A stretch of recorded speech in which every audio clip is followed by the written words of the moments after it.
Hola chicos, chicas, ¿qué tal? Espero que estén bien. Eh, Vamos a hablar, bueno, les voy a hablar ahora un poquito sobre lo que está sucediendo en Estados Unidos a partir del asesinato de George Floyd por unos policías en Minneapolis. Y a partir de eso, sobre el rol de los medios de comunicación en esta coyuntura y sobre cómo se puede o no malear en el sentido de transformar, moldear la realidad a la hora de informar para justamente desinformar o malinformar y en todo caso qué papel juegan los medios en, en este contexto. Eh, para eso tenemos que hablar definitivamente de un poco de historia y hacer un repaso, primero un poco de la historia de Estados Unidos para entender por qué ha pasado lo que ha pasado, por qué el asesinato de George Floyd ha generado un movimiento en realidad que podría decirse que es mundial a estas alturas. Eh, ¿Por qué? ¿Por qué de pronto el mundo entero está pendiente de George Floyd? ¿Por qué hay marchas en todo el mundo? ¿Por qué hay marchas estoy mirando mi cuaderno por si acaso? ¿Por qué hay marchas en Londres, en Berlín, en París, en Ámsterdam? En tantas ciudades de Estados Unidos. Hace muchos años que no había algo tan nacional en los Estados Unidos, que convocara a tantas personas de distintos estados allá, y justamente no solamente gente afroamericana, sino de básicamente todas las razas, ¿no? Entonces, para entender un poco la magnitud de este problema y por qué ha generado tanto en el mundo y por qué de hecho estoy yo haciendo en el Perú una clase de comunicación social sobre algo que pasó en Estados Unidos. Y creo que hay que entender algunos aspectos fundamentales que vuelven esto un hecho no local, ni siquiera nacional, sino global, ¿no? Y que también tiene, por supuesto, su impacto en países como el nuestro, por más que parezca que no, sobre todo en esta coyuntura tan particular que vivimos con la pandemia, ¿no? Eh, Entendamos un poco entonces el contexto, ¿sí?, de lo que está pasando en Estados Unidos y por qué ha explotado a nivel mundial. Hay que entender, pues, que en Estados Unidos la historia de la relación entre la comunidad afroamericana y el resto, básicamente los blancos dominantes, está muy lejos de resolverse. Es una relación tensa, basada en inmensas injusticias que han provocado que lleguemos a este punto en el año 2020 en el que todavía pues se cometen atrocidades, ¿no? ¿Qué cosas tenemos que entender para entender lo que está pasando? Que Estados Unidos, que en algunos estados de los Estados Unidos, en el sur sobre todo, eh, afroamericanos y blancos estaban segregados. Una persona negra no podía ir al mismo baño que una persona blanca, ni subirse al mismo bus, ni ir al mismo bar, ni al mismo cine hasta el año 64. O sea, 5 años después ese país estaba mandando un hombre a la luna, a la maldita luna, y 5 años antes los negros no podían sentarse a tomar una Coca-Cola en la misma mesa o siquiera en el mismo local que los blancos en muchos estados. Entonces, para comenzar, para entender que la relación entre estas comunidades, la comunidad, la gran comunidad blanca, digamos, y la comunidad negra, afroamericana, es, está muy caliente todavía, porque no podían sentarse en el mismo café hace 50 años, o sea, hace nada de tiempo, ¿no? 60 en realidad, casi 60. Eh, la segregación acabó con el movimiento de derechos civiles en el año 64, en una década en la que se comenzaba a respirar una revolución de la nueva generación, que luego se llevó a cabo, una revolución entre comillas, en el mayo del 68, ¿no? Con el movimiento hippie también naciente, con temas muy importantes como la emancipación también de las mujeres, del yugo de los hombres, ¿no? El tema del feminismo creció mucho en los 60, igual que el del movimiento antirracista, digamos, ¿no? Y eso fue lo que provocó que recién en el año 64 en Estados Unidos estuviera prohibida la segregación en todos sus estados, ¿no? Entonces, de ahí primero hay que entender claramente pues, que esa relación está basada en un contrato que no es bilateral, es una imposición de la población blanca. Se acabó la esclavitud, sí que se acabó, pero la segregación duró hasta la segunda mitad del siglo XX, es mucho. Además de esas tensiones sociales que evidentemente permanecen porque son muy recientes, hay datos, simplemente datos muy claros que esclarecen cualquier discusión sobre si es que el sistema político de los Estados Unidos es racista, porque, ojo, hay, esto se puede enunciar de maneras distintas. Uno puede decir que lo que esto refleja es que la sociedad norteamericana, o bueno, estadounidense, es racista. Eso por un lado, que sí, que obvio, ¿no? No quiere decir que todos los norteamericanos sean racistas, obviamente. Así como que cuando sale el Perú, país de violadores, y salen a decir, no, pero yo nunca he violado, está bien, obviamente no la mayoría ha violado, pero sí es un país en el que se viola mucho, mucho más que otros, ¿ok? No nos sintamos ofendidos quienes no lo hemos hecho, porque eso es absurdo, no nos están hablando a nosotros. Es lo mismo cuando yo digo ahora, y que en los artículos que ustedes han leído también se dice que la estadounidense es una sociedad racista. Por supuesto que no quiere decir que todos los estadounidenses son racistas, ni siquiera la mayoría, pero con que tantos lo sean, con que tantos que tienen poder además lo sean, es suficiente como para generar este tipo de cosas. Pero luego hay otro nivel, ¿no? El de la sociedad racista por un lado, y por otro lado el de un sistema político racista, ¿no? Una constitución incluso podríamos llegar a decir racista, pero sobre todo un sistema político cuyas reglas de juego han terminado beneficiando a los blancos por sobre los negros. Se han construido, digamos,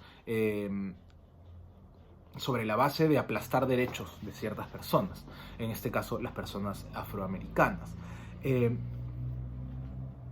Las cárceles en los Estados Unidos están repletas de afroamericanos, y lo que dicen muchos racistas, vamos a llamarlos por su nombre, en las redes sociales, y algunos que supuestamente no lo eran, pero van un poco sacándose la careta, sostienen pues que, bueno, que hay muchos negros en las cárceles porque los negros son delincuentes, ¿no? Entonces me río para no llorar, supongo, ¿no? Y ahí se va construyendo ya una lógica. Esto de, bueno, los negros están en la cárcel porque los negros son violentos o son adictos al crack y roban y tal, ya se va construyendo ahí una lógica en el imaginario, en la opinión pública, ¿no? ¿Recuerdan? Y se van metiendo temas, como quien no quiere la cosa, caleta, ¿no? Los negros son vagos, los negros son violentos, los negros roban, ¿no? Son violadores, son drogadictos.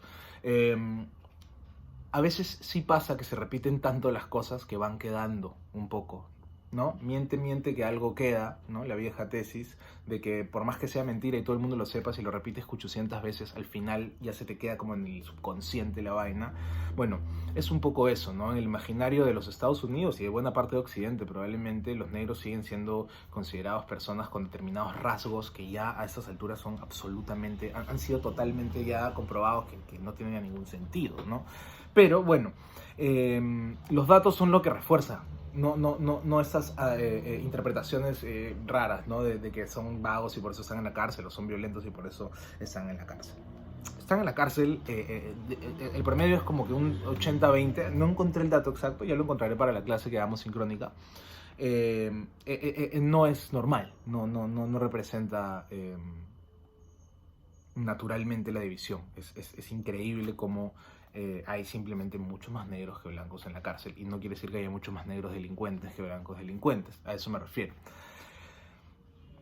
La muerte de George Floyd, asesinado, como ustedes ya han visto bien seguramente, o si no habrán leído, durante varios minutos estuvo, por falsificar un billete de $20, además, estuvo bajo la rodilla de un policía y lo mató. Básicamente, él pidió porque por favor lo soltaran, que no podía respirar, que se iba a morir, que me estoy muriendo, que si sigues así me vas a matar, y se murió. El hecho aislado, ese video, ese suceso por sí solo es indignante, ¿no? Quien lo vea y no se indigne es porque está mal, no le interesa la vida humana, no sé, simplemente no siente empatía por los demás seres humanos. Ese hecho por sí solo, aislado, ya podría haber desatado, justificado miles de protestas, de todo. Pero el asunto, chicos, es que no es un hecho aislado, justamente es otra vez. Así como George Floyd, hay una larguísima, demasiado larga lista de personas de color que han sido asesinadas, torturadas, violadas por policías blancos sin ninguna consecuencia. La diferencia ahora, o una de las diferencias, es que sí va a haber consecuencias, sí van a meter a la cárcel, ya han metido a la cárcel a algunos de ellos, quizás no con los delitos que deberían. Veía que era homicidio, al principio de la acusación era de homicidio involuntario, y eso no es involuntario, ¿no? Obviamente, involuntario si te tropiezas, caes encima de alguien y se muere, qué sé yo, no, pero eso de involuntario no tiene un pelo. Pero hay un montón de casos. Les recomiendo un buen documental que está en Netflix sobre creo que se llaman Los 5 de Central Park, que son 5 chicos de color que fueron arrestados por un crimen que no cometieron, y todo fue en realidad una construcción tanto de la policía con el apoyo de la prensa y de un sector muy conservador de la sociedad, ¿no? Vamos a ir viendo el papel de la prensa en esto y de los medios, que es lo que al final nos reúne aquí. Pero tenemos que hacer un poco de repaso, obviamente, histórico y social de lo que está pasando para entender el papel de los medios justamente en eso. Al final esto es un curso de comunicación social y la parte social no puede ser solo la segunda parte del nombre de un curso y nada más. Entonces les decía eso, ¿no?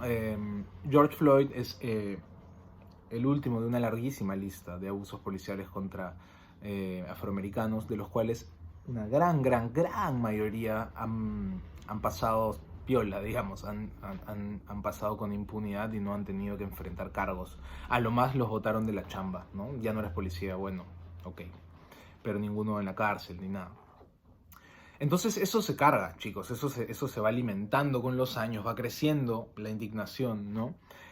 Pero hay muchos más datos que sostienen esta indignación, que esta indignación haya sido tan masiva.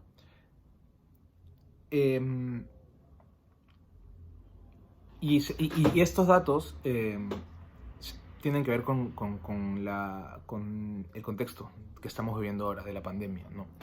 En Estados Unidos, la pandemia, como ustedes ya saben, ha penetrado casi todas las esferas de su sociedad, ¿no? Y de hecho, Estados Unidos es ahorita y va a ser por un tiempo el país con más casos en todo el mundo, y y es el gran epicentro de la pandemia ahora, con Brasil, un poco con nosotros también, y Latinoamérica en general, ¿no? Pero Estados Unidos va a ser el país más afectado, definitivamente. En ese sentido, millones de norteamericanos de Estados Unidos han perdido su trabajo, se han quedado en la calle. La mayoría de esos son afroamericanos, no son todos blancos, ni la mayoría son afroamericanos, ¿ok? Eran pobres y se han vuelto más pobres, pero no solo eso. Y este dato es atroz, ¿no? 1 de cada 2.000 afroamericanos ha muerto por coronavirus. 1 de cada 2.000. Es un número que quizás no dice mucho, ¿no? En fin, ¿no? Ahora que los números son tan locos de muertos y eso, ya no sabemos qué es irreal y qué no. Bueno, 1 de cada 2.000 muertos en los Estados Unidos que sean negros es una tasa muchísimo más alta que la de los blancos, absurdamente más alta. ¿Y eso qué quiere decir? Que la población negra en general en Estados Unidos, no quiere decir que no haya negros ricos, ¿no? Ni afroamericanos millonarios, pero en Estados Unidos la gran mayoría de población afroamericana es pobre. La gran mayoría, al ser pobre, no tiene acceso a salud, porque el sistema de salud en Estados Unidos es privado, ¿ok? Los seguros cuestan un montón de dinero, ¿sí? Yo una vez, les cuento, me intoxiqué con un marisco en Estados Unidos y tuve que ir al hospital para que me inyectaran suero, nada más. Lo único que necesitaba era suero para no deshidratarme, porque había vomitado mi vida, porque había comido un camarón malogrado, en fin. Lo que acá o en algún lugar vas al hospital, te meten 2 horas de suero, te mandan a tu casa y, o si es público, no te cobran, y si es privado te cobran, la verdad que no mucho. Si tienes seguro, obviamente, ¿no? Yo tenía mi seguro de viajes allá, no me cobraron ahí, yo dije, bacán, y me llegó después a mi correo una factura de $2.500. Yo había estado 2 horas en un hospital con suero, nada más. Imagínense lo que es pues para un tratamiento de 15 días de coronavirus, ¿no? Con unidad de cuidados intensivos, oxígeno, exámenes de sangre, radiografías al tórax y todo eso, ¿no? Eso ya está pasando aquí, ¿no? Las clínicas están pasando con las estafas. Nunca está muy regulado eso. Pero en los Estados Unidos eso es salvaje. Ellos son los padres de este modelo que tenemos aquí y que vemos lo mal que está funcionando, ¿no? Que solo la gente que tiene dinero y mucho puede costearse ahorita una cama de cuidados intensivos, ¿no? Al precio que exijan las clínicas. No tienen ningún control. Allá eso ya era el pan de cada día, ¿no? Hay casos de una señora que se tuvo que internar unos días por corona, al final no tenía nada, $30,000 le costó. $30,000, una mujer negra sin dinero. Gente que se muere en sus casas porque no quiere llamar a la ambulancia porque la ambulancia cobra, no sé, $1,500 por recogerte, solo por recogerte, por hacerte el servicio de llevarte de tu casa al hospital. Entonces, ¿quiénes son los más perjudicados? Los pobres. Y los pobres, y los pobres son todos blancos, no, en su mayoría son negros, latinos y por supuesto también muchos blancos, pero los negros en mayoría. En Estados Unidos, en Nueva York, el 93% de los arrestos este año, 93% de los arrestos este año, afroamericanos, 93%.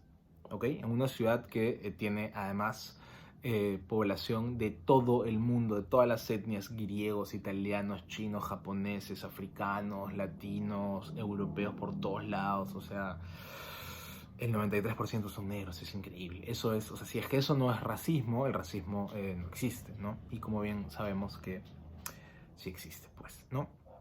Entonces, tenemos un cóctel bien peligroso, ¿no? Una historia de discriminación racial muy reciente, muy fuerte, además avalada por la ley, ¿no? O sea, era legal ser racista hasta el año 60 y pico. Una tasa de mortalidad por COVID mucho mayor que la de la población blanca. Una tasa de desempleo mayor que la de la población blanca. Un acceso a salud mucho más bajo que el de la población blanca. Y a eso le sumamos un quinto. Mejor dicho, hay un quinto todavía y hay un sexto. El quinto sería la brutalidad policial contra la población negra. Es algo de lo que se ha escrito, se han hecho películas, existe, se sabe, está comprobado. 5. Y el sexto, pero no por ser el último, el menos importante, es el papel del presidente de la República de ese país. En una entrevista que les pasé de Nino Variola, que es un antropólogo de la Universidad de la Católica y que está haciendo su doctorado en Austin, Texas, Variola sostiene que no es un factor a tomar un factor menor que el presidente sea Donald Trump y no Barack Obama, ¿no? Por más que Barack Obama tenga muchas y muy justificadas, mejor dicho, que el gobierno de Obama ha recibido muchas críticas justificadas porque no ha hecho lo suficiente por la población afroamericana, igual ya el hecho de tener a un presidente demócrata negro ya era muy importante para toda esa cantidad de personas de esa comunidad, ¿no? De pronto pasar de tener un presidente demócrata afroamericano, que además se llama Barack Obama, no se llama John Smith, ¿no? O sea, tenía una carga importante también eso, ¿no? Un personaje realmente importante, una reivindicación histórica, ¿no? Que el presidente sea afroamericano, pues en el 60 estaba prohibido, ¿no? O sea, imagínense, ahorita, mataron a Martin Luther King en los 60 también, ¿no? Entonces, ahora no solo que no está Obama, sino que está el opuesto. Todo lo contrario. Un tipo probadamente racista a lo largo de toda su vida, lo ha sido, lo ha dicho en la tele y tal. Racista, nacionalista, obviamente blanco, millonario, que nunca le ha importado a la gente, no tiene una carrera política, era un tipo conocido porque salía en la tele, en un reality, porque creó Miss Estados Unidos, o sea, realmente lo único que lo hacía famoso era que se había hecho millonario y nadie sabe muy bien cómo, y resulta finalmente que parece que no tiene tanta plata como creíamos que tenía. Pero este discurso de Donald Trump, sobre el que también les he mandado un par de artículos interesantes, racista, tóxico, lo que ha hecho ha sido profundizar esas grietas, hacer más grande ese resentimiento, Y sí, al final ha sido lo que ha hecho Trump ha sido encontrarse con un incendio y en vez de echar agua ha echado toneladas, o mejor dicho, litros de litros de litros de gasolina, o toneladas, sí, de gasolina. Y ha incendiado la pradera, ¿no? Eh, ¿Por qué está pasando esto a nivel mundial? ¿Por qué esto ha cruzado las fronteras del país? ¿Por qué además, primero quedémonos en Estados Unidos, por qué a las protestas se han sumado también tanta gente como nunca antes, quizás blanca, latina, de cualquier origen? ¿Y por qué luego de eso ha crecido tanto que ha cruzado las fronteras del país y en todo el mundo, en todo el mundo, digamos, el primer mundo, el mundo que ya casi superó la pandemia o digamos está de salida, eh, ha salido a marchar masivamente, ¿no? Y quizás tenga que ver, y aquí entra la carnecita, creo, de esta clase y de lo que vamos a hablar ahora en la próxima, bueno, esta semana. Eh, y tiene que ver primero con una crisis del sistema, del orden mundial, me da la impresión, porque lo que ha provocado esta pandemia ha sido desnudar los grandes problemas de los distintos gobiernos, además en distintas medidas, ¿no? A ver, el gobierno español ha demostrado que su sistema de salud en el fondo necesita más dinero, pero igual sigue siendo uno de los mejores del mundo. Acá se ha demostrado pues que no necesita más dinero, necesita comenzar de nuevo, cero, o sea, meterle, no sé, una cantidad increíble de plata, de recursos, porque no se ha hecho durante décadas, ¿no? Entonces, o siglos en realidad. Y el desnudamiento, no sé, me estoy inventando una palabra, pero digamos la evidenciación de esas carencias de distintos países, del sistema, del orden mundial, del sistema político mundial, ha hecho pues que también el mundo esté mucho más sensible. Los ciudadanos estamos más sensibles ante las injusticias porque nos hemos dado cuenta que vivimos en un sistema que no está basado en cuidar nuestra vida y en hacer que nuestra vida sea mejor, ¿no? Aparentemente es un sistema que está basado en que la clínica Delgado te cobre 70.000 soles por día por oxígeno, eh, no para hacerte bien, sino para que haya un señor que se esté haciendo rico engordando en su casa de playa, probablemente, ¿no? Y con su dinero guardado en las Islas Caimán, o sea que ni siquiera paga impuestos al Perú, perdón. No estoy hablando de la clínica de Delgado, lo dije por ejemplo, por decir cualquier ejemplo, ¿ya? Podría ser el BCP o el Interbank o cualquiera. Todos están en las mismas. Eh, entonces yo creo que hay una crisis de indignación total. Nos hemos dado cuenta pues de que nuestro mundo es muy frágil, de que no tenemos el apoyo que deberíamos, que no nos hemos estado comportando tampoco como deberíamos y que ya no vamos a tolerar ciertos comportamientos, ¿no? Como civilización. Y por otro lado, y esto es lo más interesante para este curso, es que se ha creado, digamos,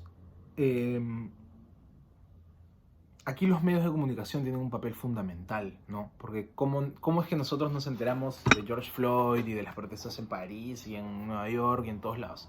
Gracias a los medios de comunicación. Y los medios de comunicación ahora están enfrentados, se están enfrentando pues a una crisis no solo económica ni social, sino también a una crisis de credibilidad de ellos mismos, ¿no? Y de hecho, así como la pandemia ha desnudado las carencias de los estados, ha desnudado también las carencias de los medios y les ha quitado a muchos de ellos también sus caretas democráticas, ¿no? Y Estados Unidos es un caso muy sintomático. Cuando comenzaron las protestas al día siguiente de que mataron a este hombre, yo hice un repaso para esta clase y si ustedes lo hicieran, lo pueden hacer entrando a Google y tomándose un par de horas. La cantidad de reportes en Twitter, de menciones y en Google de la marcha eran muy grandes, pero la gran mayoría además hacía referencia a la violencia de la marcha. Eran palabras tipo violencia, rebelde, looters, ¿cómo se dice en español? Los que hacen looters. vandalismo, ¿no? Los vándalos, o sea, eran palabras perfectamente utilizadas para crear trending topics y que luego eso se quede en el Twitter y que tú pienses, wow, qué violento es todo esto, porque lo primero que me aparece en Twitter cuando yo entro a ver, no sé, los resultados de mi partido del fútbol, entro y lo primero que me sale es, ¿qué es tendencia en el Perú y en Estados Unidos y en el mundo? Violencia, marchas violentas, looters o qué sé yo, ¿no? Y eso no era casualidad, chicos. Los ejércitos de trolls, los medios pagados, los periodistas a sueldo, existen, abundan, no se ha acabado esa era. Al contrario, quizás ahora que no hay tanta chamba, mucha gente se las está arreglando de esa forma, bastante innoble, por cierto. No sé si se acuerdan de que el señor Donald Trump tuvo un pequeño incidente con Twitter. La primera vez que Twitter le pone un comentario de que se verifique eso que está diciendo Trump y después le cerró otro comentario por violencia. De pronto Trump decidió que Estados Unidos iba a cerrar Twitter. Me río porque, bueno, es cerrar Twitter, imagínense, ¿no? Se deben haber reído mucho los de Twitter. Que tampoco son ningunos santitos y ya veremos por qué. No sé si en esta o en la otra clase, pero vamos a ver por qué cuando veamos el tema de fake news, perdón, a profundidad, aunque aquí ya estamos tocándolo un poco, por cierto. Trump ya tuvo su percance con Twitter, pero también su discurso desde el principio de su campaña, de hecho, era de luchar contra la prensa, ¿no? Digamos que la prensa la prensa es enemiga del pueblo. Ese es un discurso de Trump. Y ese discurso no sé si les va a acordar algo, pero les refresco la memoria. No les hace acordar a Fujimori, no les hace acordar a Hitler, a Mussolini, a Hugo Chávez, ¿no? A Nicolás Maduro. ¿Y qué tienen en común todos ellos? ¿Son de izquierda? ¿Son de derecha? Eso no es lo que tienen en común. Lo que tienen en común es que son dictadores, autócratas en el mejor de los casos. Dictadores, vamos a llamarlos por su nombre, totalitaristas, ¿no? El totalitarismo consiste en acaparar todo, todo. Y buena parte de ese todo es la libertad de expresión y los medios de prensa en ese sentido son fundamentales. Entonces, Trump ha construido su discurso alrededor de luchar contra la prensa, de que la prensa es enemiga del pueblo, ¿ok?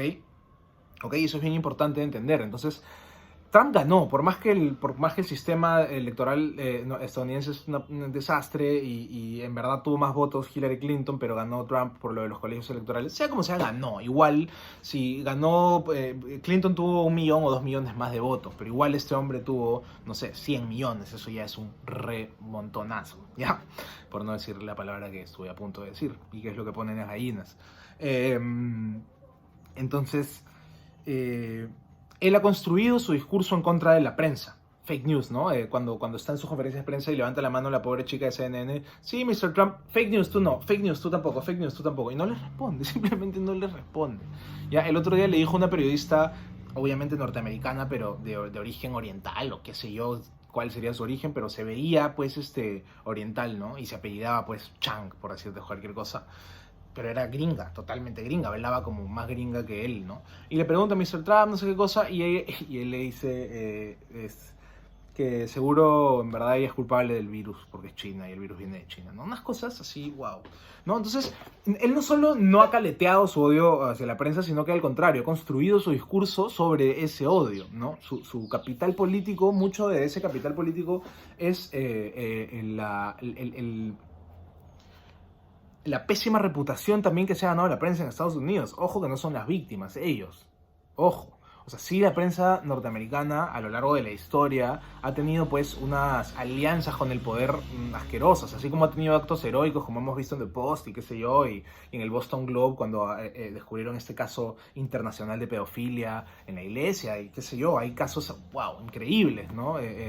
Pero también hay los otros, ¿no? Y hay muchos medios de comunicación muy grandes, con mucho alcance, con mucho dinero, que se han encargado de construir un discurso falso de los dos lados, de izquierda, de derecha, de progres, o sea, demócratas y de republicanos, que les ha hecho perder su reputación. Entonces, cuando viene alguien y les dice fake news, no confíes en la prensa porque son tus enemigos, porque te quieren mentir, te quieren tener asustado y que pagues más impuestos y no sé qué cosa, ha construido su capital político en buena medida gracias a eso. Entonces,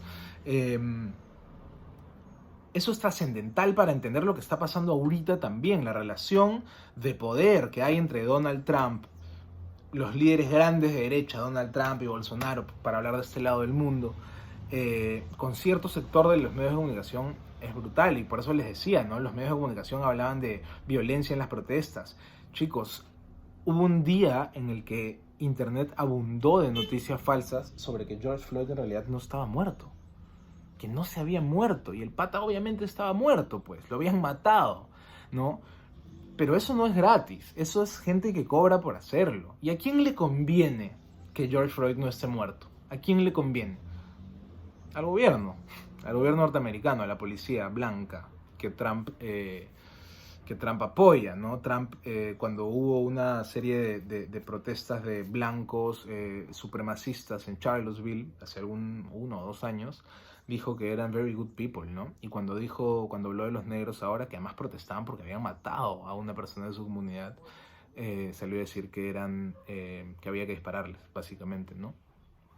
Entonces es un discurso que crea una tensión brutal, y que el apoyo de los medios en ese discurso es muy importante. Trump solo habla con Fox News y con 3 otros medios grandes, que le dan la razón en todo, que son cajas de resonancia de todo lo que él dice, que hacen que su discurso, que puede ser local o nacional, termine siendo global, y por eso salen a marchar en Berlín, en Londres, en Ámsterdam, y no solo por eso, sino porque también en esos países también hay brutalidad policial contra los negros. El racismo está en todo el mundo, ¿ok? Estos casos solo lo único que hacen es ponerle la luz sobre eso. Esto explotó porque había un pata tomándole un video. Si no, de repente ahorita no estaríamos hablando de nada de esto. Y estaríamos esperando a que maten al próximo ciudadano negro y que lo torturen y que lo filmen. Porque eso iba a pasar. Y va a pasar, va a seguir pasando. En las protestas en Estados Unidos, ahorita en las protestas contra la brutalidad policial contra los negros, hay brutalidad policial contra los negros, ¿no? Es increíble, es increíble. Estoy protestando porque matan a mi gente y me matan por protestar, ¿no? Está todo como trastocado, ¿no? Y qué curioso, pues, que el papel de los medios, de algunos medios, no sea el de esclarecer la realidad, sino más bien el de maquillarla o el de esconderla en algunos casos, ¿no? Después de que se comprobó que George Floyd estaba muerto, ¿qué hizo la prensa? ¿Qué creen que hizo la prensa? Alguna prensa, que sí, bueno, que sí se había muerto, pero que en realidad él era un adicto al crack o a la metanfetamina, sí, lo que hacían en Breaking Bad, eso, a la metanfetamina, ¿no? Y no tenía ni pies ni cabeza, o sea, el tipo se murió porque no podía respirar, porque tenía la pierna de un tipo que aplastaba sus pulmones y su corazón. La sangre no le llegó al cerebro y el aire no le llegó al pulmón. Se murió. Así se muere la gente. No es tan difícil. Claro, ahora, es interesante de repente plantearnos este debate, ¿no? Para verlo en la clase de esta semana. Trump se moriría de ganas de cerrar los periódicos y los canales de televisión, pero no puede. Ya no estamos en los 60s ni en los 70s. Ya no podemos hacer lo que hizo el gobierno de Nixon y cerrar el New York Times, ¿no? O sea, el New York Times, ahorita traten de cerrar el New York Times, traten de cerrar Twitter, traten de cerrar, la Folia de Sao Paulo. No van a poder, ya no se puede. En este mundo ya no puedes ir y cerrar un periódico en un país tan grande, ¿no? Seguro que en Georgia sí, y en Haití también, pero en los países globales ya no. Y eso ha cambiado mucho, ¿no? Para ir terminando un poquito, tampoco agobiarlos con un video tan largo, porque luego vamos a hablar sobre esto en clase, así que tampoco tiene tanto sentido. Lo que vamos a hacer en clase además es aterrizar un poco esto en el Perú, ¿no? Y no crean que vamos a hablar de Estados Unidos y de Bolsonaro solamente. Vamos a hablar mucho del Perú, ¿ok? Pero quiero hacer esta pequeña introducción. Se ha construido un discurso, entonces les decía, ¿no? Por ejemplo, en el que Trump ha dicho que Antifa es declarada una organización terrorista, perdón, ¿ya? Antifa son los antifascistas, ¿ok? Les aconsejo que busquen en Google quiénes son, para que vean lo terroristas que son, ¿ya? Y después también quiero que vayan pensando, ok, acá tengo mis anotaciones, pero quiero que vayan pensando en el papel de Anonymous en todo esto, ¿sí? Me gustaría saber qué piensan de eso, porque se habló mucho por unos días de Anonymous, luego no se habló mucho más, y me gustaría saber qué papel creen que han jugado Anonymous en esta crisis, ¿no? De la pandemia y también de lo de George Floyd. Y por último quería dejarles esta fórmula que hallé en uno de los textos que van a leer ustedes, o que ya leyeron, espero.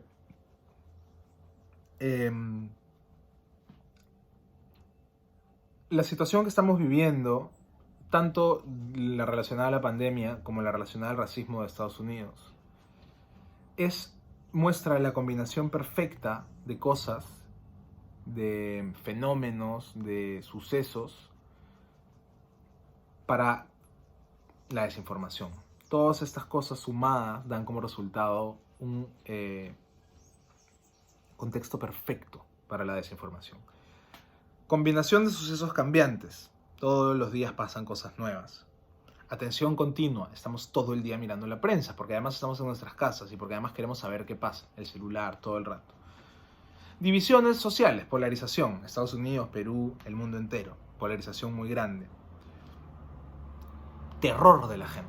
Vivimos todos aterrados de que se nos muera un pariente, de que nos agarre el bicho, de que en Estados Unidos me mate un policía porque soy negro. Todas esas cosas, si se combinan juntas, si se suman, pueden dar como resultado una ola inmensa de desinformación. Y eso es lo que está pasando ahora, en este momento en particular. Estamos viviendo una ola de desinformación, quizás la más grande que ha habido nunca en la historia por su magnitud, por el alcance, ¿no?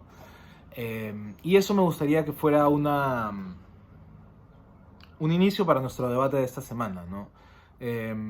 ¿Por qué es tan grande esta ola de desinformación? En buena medida es por todo lo que les he dicho ya, pero ¿por qué creen ustedes que es tan grande aparte de eso?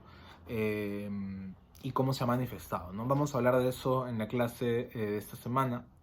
Espero que esto les haya servido un poquito como introducción para que lleguemos más enterados al día de nuestra clase. Y también les pido porfa que lean los materiales que les he mandado, que vean el video que les he mandado. Son cosas muy entretenidas, muy informativas y creo que muy necesarias para entender lo que está pasando en el mundo desde el punto de vista de la comunicación, ¿no? Entonces, en la próxima clase vamos a hablar un poco de eso, ¿no? Más del rol de los medios en esta pandemia y en esta crisis del racismo en Estados Unidos y en el mundo. Y también vamos a hablar del problema del racismo en el Perú y de cómo los comunicadores, publicistas, periodistas, artistas de la comunicación, desarrolleros, comunicadores para el desarrollo, para ser más formal, digamos, podemos aportar en esto, ¿no? Todos tenemos un lugar que cumplir aquí y las comunicaciones, como ya hemos visto, atraviesan todo, están ahí, todos comunicamos y somos agentes de la comunicación, ¿no? Entonces, el papel que juega la comunicación en un contexto así es realmente relevante, es capital, ¿no? Entonces, me gustaría que podamos entender eso en esta pequeña introducción que les he hecho, ni tan pequeña, y en la clase que vamos a tener esta semana. Eso sería todo, chicos.